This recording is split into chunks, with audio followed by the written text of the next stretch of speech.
With all of your experiences and present reality, I invite you to explore with me yet again the Psalm 1 particularly. I waited patiently for the Lord. He turned to me and heard my cry. I waited patiently for the Lord. He inclined his ear to me and heard my cry. For a few moments, with all of your senses and your intellect, explore with me the title of this sermon, Just Wait For It. Just wait for it.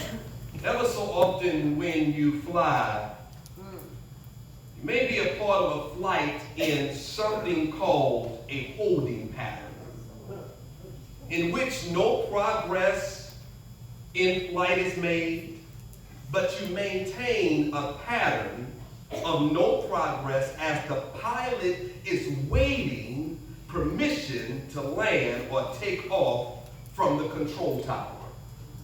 This pattern can be held before even getting started or in the process of going. I said this pattern could be held before even getting started or in the process of going. They are held for a variety of reasons. Mostly they're held up because the person in the control tower sees something and the instruction is based on preventing the plane from going into something that may be hazardous to the people and the pilots on the plane. It could be traffic. It could be weather.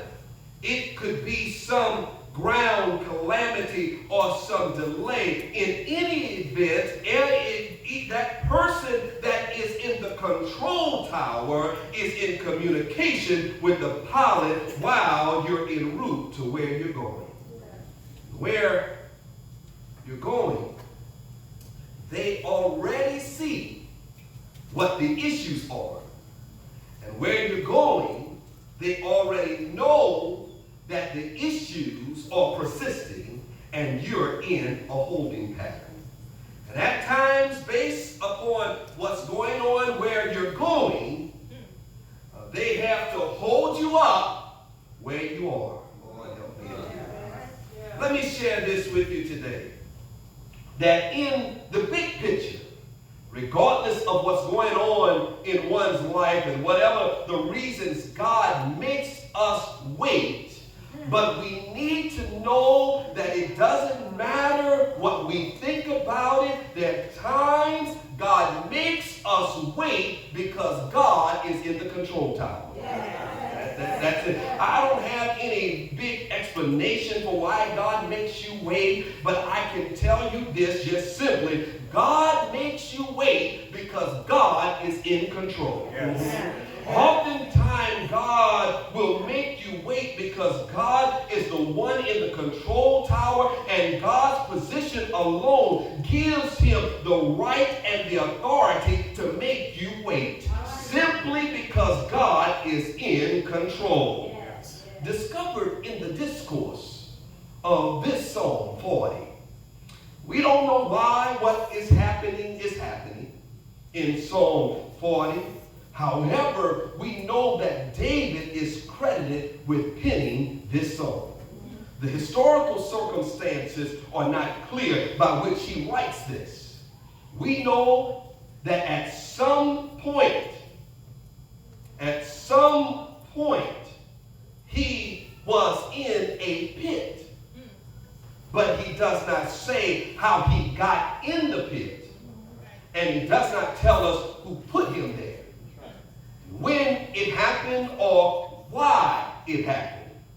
It could be that David just takes poetic license to express that he had some situation in his life that made him feel like he was in a pit or being buried alive. Unlike Joseph's pit, David's pit here seems more literary and not literal. However, nevertheless, what he felt was real. Two things we can surmise. Number one of the great tragedies of life is feeling like you're dead while you're alive. And the second thing is that the pit is not the subject, it is only a virtual reality location by which we can view waiting as both the subject and the verb. Oh my.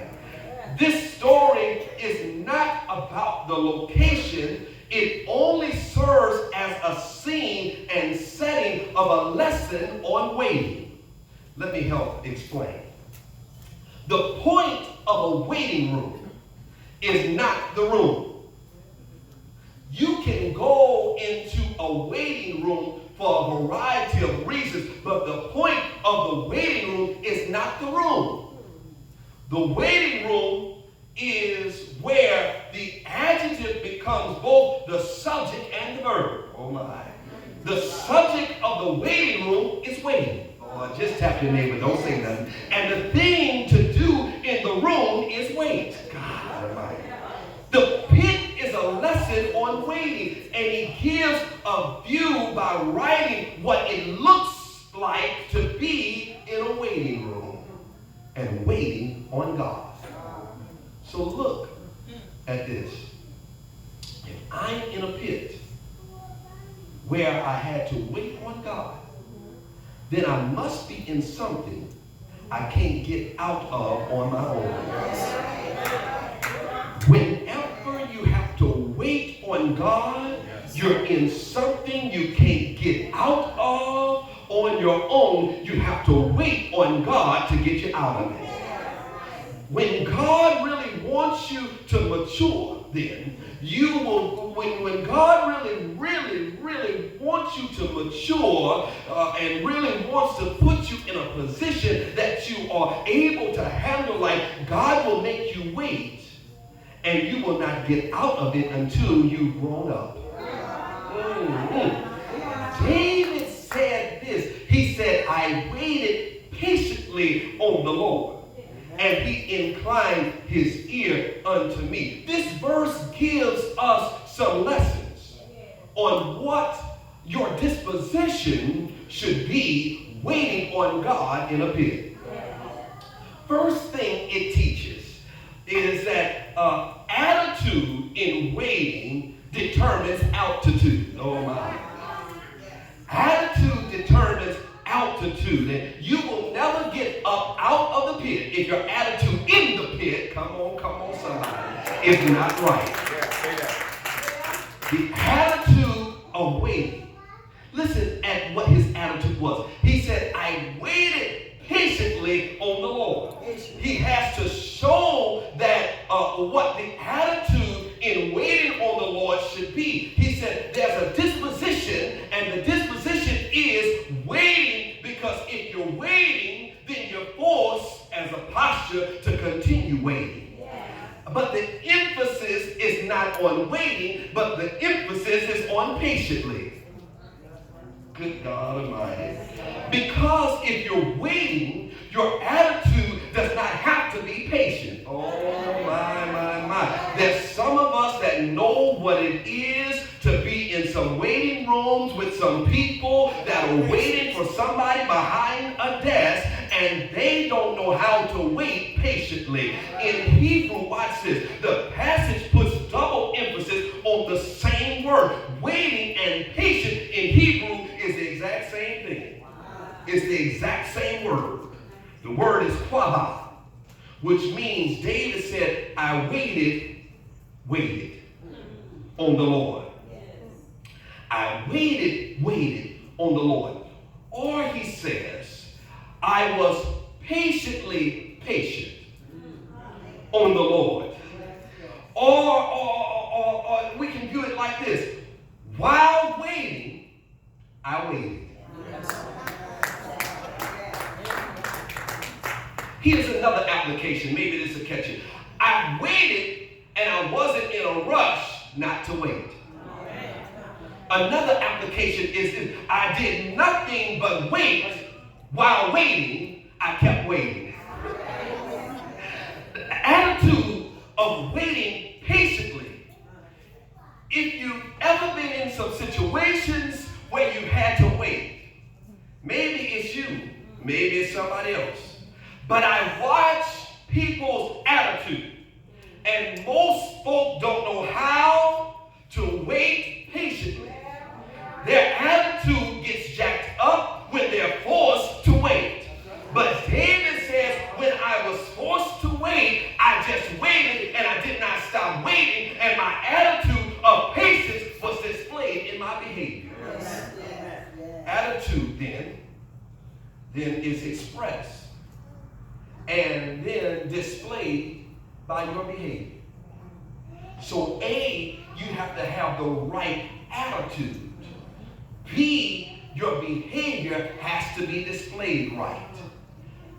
If you have been in the knowledge of God any length of time, God has caused you to wait and ultimately delayed you some days. And you had a little attitude with God because God delayed you. I know church folk, we want to be holy, but we don't like to tell the truth. See, there's times that God has delayed you, and you have gotten a little attitude with God. Like, if you don't move fast enough, I'm going to do something else. If you don't get a hold of your attitude, your behavior will follow. I'm telling you the truth. God's making you wait will have you considering going back to what God delivered you from. If God, you don't hurry up, I'm going to try something else. And I'm going to do things the world's way and take matters into my own hands. There's some days you're going to want to give up and do something else if you're not in the right attitude and your behavior doesn't show it. Yes. The second thing that it teaches us is your behavior in waiting can get God's attention. In waiting, you can get God's attention. Look at what David says. He says, I waited patiently for the Lord, and he inclined his ear to me. He turned to me. David said, I waited patiently. I waited. I was patiently patient. Quava, the verb form, and the action, it means, the action of quava in Hebrew means to twist or bind together or to stretch with tension, but to endure it. I'll repeat again, it didn't catch it that time. Quava, which means waited, in the Hebrew, in its verb forms, means to twist like a rope, bind together, or to stretch with tension, but enduring it. Behavior, David teaches, is while I waited on God, I didn't unravel. Just tap your neighbor, just tap your neighbor, just tap him, please, tap him. He says, I didn't unravel, I didn't lose it. While I was waiting on God, I was able to hold it together. Can anybody testify while you're waiting on God, you were able to hold it together, and God gave you power to hold it together while you were waiting? Your behavior was, God, I know that you can keep me if I keep my trust in you, and you got God's attention. So all you have to do then is maintain your poise.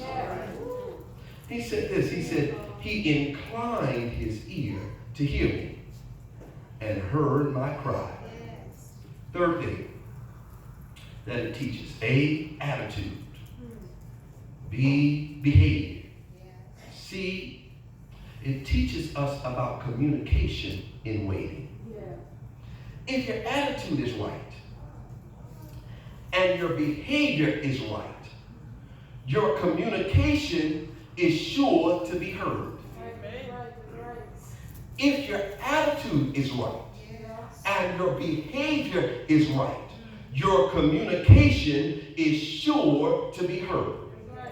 If your attitude is right and your behavior is right, your perspective of hope in God will be right, and that perspective of hope will get you through your pit predicament. Here is the view of God that David holds. While he's in the pit, his view is that God leans over and bends down from heaven in David's pit, but God never leaves his seat in heaven. Oh, Lord, help me in here. I don't know about anybody else, but I don't need God to leave his throne to deal with my stuff. I just need God to get a little closer and put his ear in my pit. And when you're in trouble, God can come close, but he'll still sit on the throne. And somebody ought to thank God that God is still on the throne, even though he's been over into your pit, into your predicament, into your circumstance. Somebody give God praise that God is still in control of heaven and earth, but he's leaning over into your situation. Here's the whole point. David could get through this pit predicament because he turned his pit into a prayer closet. Still on communication. And so, just wait for it. Just wait for it. He turned his pit into a prayer closet. Just wait for it. Thus, the worst place to be in is the best place to pray in. Oh, Lord Jesus. I thought I was preaching to the church this morning. I'll say it again. The worst place to be in is the best place to pray in. Can I give you a witness? Ask Joshua when he was in a battle and he needed more daylight. He asked God to intervene in the middle of the battle, and God held the sun in place and God held the moon in place, because God's worst place for you is your best place to pray in. If you need another witness, you ought to ask Paul and Silas at midnight in a dark situation. The Bible says they prayed and they sung hymns, and God showed up in their cell. If you need one more witness, you ought to ask Jonah in Jonah chapter 2, when he was in the intestinal guts of a whale. The whole chapter, he was talking to God from the belly of a whale, and all of a sudden, God let him come out of his way. Now, let me say this. Joshua, Paul and Silas, and Jonah did not have time to come to the temple to pray. They had to pray and communicate with God right where they were. And I can tell you this, you don't have time to get to BBIC every time you're in trouble, because the worst place to be is the best place to pray in. You may not have time to get to church, and you may not be able to get to your pastor, and you come to church on these days, so you will have something that you can use on those days. Oh, Lord, anybody ever turned your car into your prayer room? Anybody ever turned your office into your prayer room? Anybody ever turned a hospital into a prayer room? The worst place to be in this is the best place to pray. David gets through it because he turns his pit into a prayer room. He said, he heard my cry and inclined his ear. Maybe prayer, church, is just a simple invitation to ask God to come closer to God Almighty. Maybe prayer is your only resort when you're in what you're in and what you can't get out of. Maybe prayer is all you got. we're in a pit predicament. Just wait for it. Just wait for it. There is still some language that we must read and read slowly. The next part of the verses says this. And he brought me up also out. Church folk don't know when to shout. And he brought me up also out. It's the third time's a charm. All right. He brought me up also out. There are a couple of options of how to get up out. Option one is to stand on the outside of the pit and put a line down in the pit and lift the person up out and pull them out of the pit. Option two is to jump in the pit, be in there with them, get up under them, and push them up out. Option one cannot be because it does not agree with systematic theology of trouble. Except for when it comes to salvation, when we say God threw out the lifeline. But in reality, God has never gotten anybody out of a situation by standing on the outside. Every time God has gotten you out of a situation, God got up in your situation and got you out of it because God came down in to what you were in. Oh Lord, thank God, thank God, thank God. In your life, God wasn't standing on the outside of your issue, but he got down in your issue. He got down in your pit. He got down in your predicament. Somebody ought to thank God that God gets right down up in your messed up situation to help you to come up out of it. He lifted him. He said, out of the pit, out of the mud and the mire. He said this, he set my feet on a rock and gave me a firm place to stand. First part of our text deals with behavior. The second part deals with breakthrough. He got me up out. The third part of the text, in 2b, he set my feet on a rock and gave me a firm place to stand, is about God's benefits. Verse 3 closes this thought with the benefits of waiting. He said he'll bring you out and he will set you on a rock, a firm place to stand. The benefits of waiting on the Lord. If you just wait for it, God will show up, and God will set your feet on a rock and give you a firm place to stand. Just wait for it.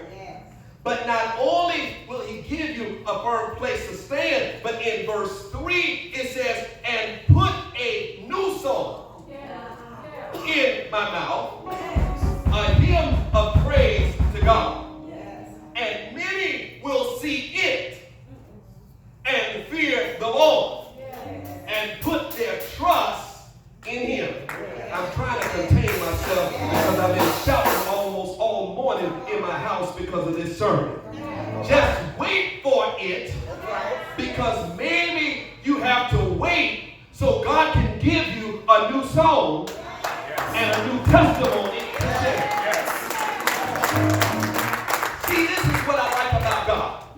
You may have started off singing, Jesus loves me, this I know, for the Bible tells me so. But get in a pit, and you'll probably sing, I need thee, oh, I need thee, every hour, I need thee. But get out of the pit, and you'll say, when I look back over my life,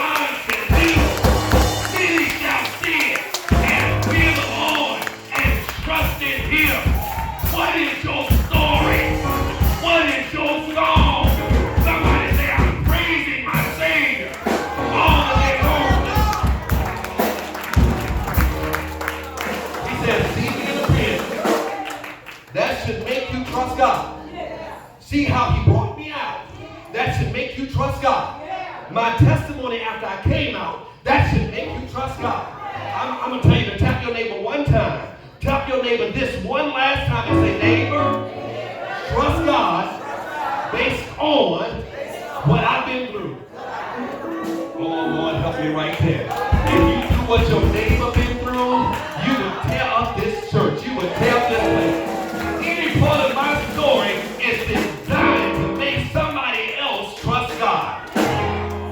If folk around me can't trust God after watching what I've been through, then there is no help for them but to get in a pit themselves. Oh, Lord. Just wait for it. There's no word that translates to the it. He says, and they will see it. There is no word in Hebrew that translates to it. Preach, Pastor. I'm going to get ready to take my seat. It does not exist. Because in Hebrew, a thing is a thing. In Hebrew, it is what it is. And there's no it that can be related to it. But in English, it is used to refer to a thing previously mentioned or easily identified. I'm about to take my seat. I'll say it one more time. In Hebrew, the thing is a thing. There's no it that can represent it. But in English, it's referred to as a thing previously mentioned or easily identified. So it becomes something tangible in Hebrew, and it asks for who is the it.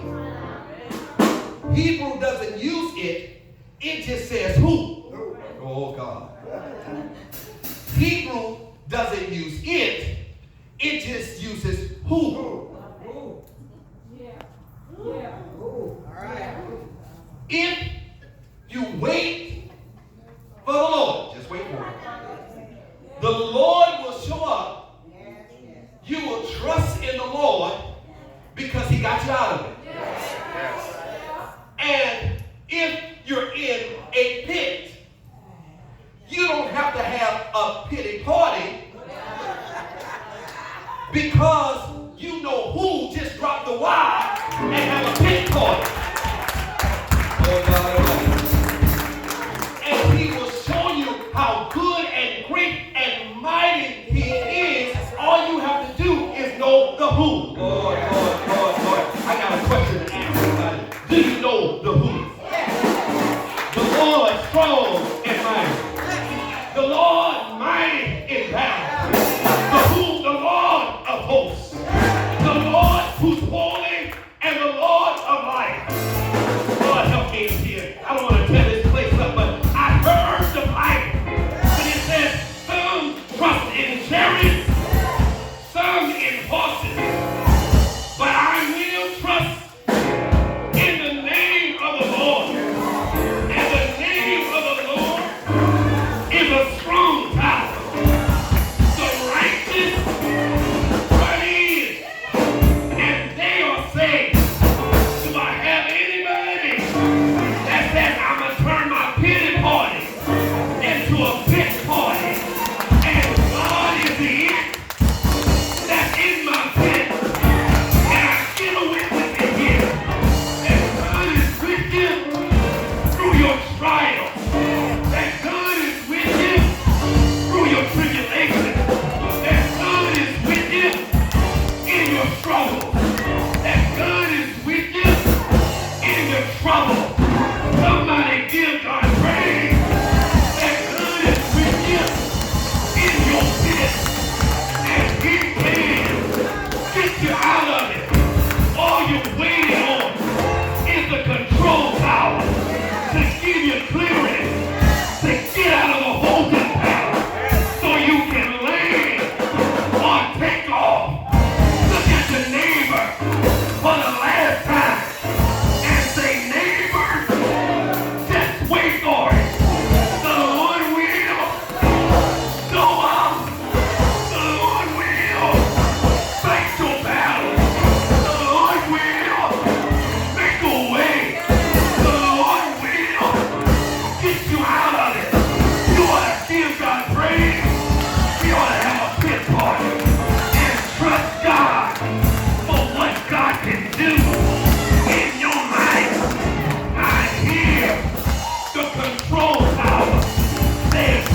Just a pit party. Yeah. It started off with I waited patiently on the Lord. And it ended with I shall trust in the same Lord. Just wait for it. Because your story might be I'm waiting patiently for you. But your story can end with I trust him because of what I went through. Anybody trust him more now than you've ever done? Anybody trust him? Come on and praise him. Come on. Come on. And worship him. I trust him more now than I've done. Because I've been waiting. Just wait for it. Attitude. Behavior. Communication. It'll work. No matter the pit you're in. He can bring you up out of it. And have you singing a new song of praise. Have you trusting him more than more. He says, I can do it for your life. If you just trust me. And I know the pit is dark. The pit looks like it's enduring. The pit looks like it's long and hard. But if you trust God in that pit, you can say, because he loves me, he came down into my pit and declared that love lifted me when I was sinking deep in sin. Far from the peaceful shore, never seeking to rise again. But the master of the sea heard my despairing cry.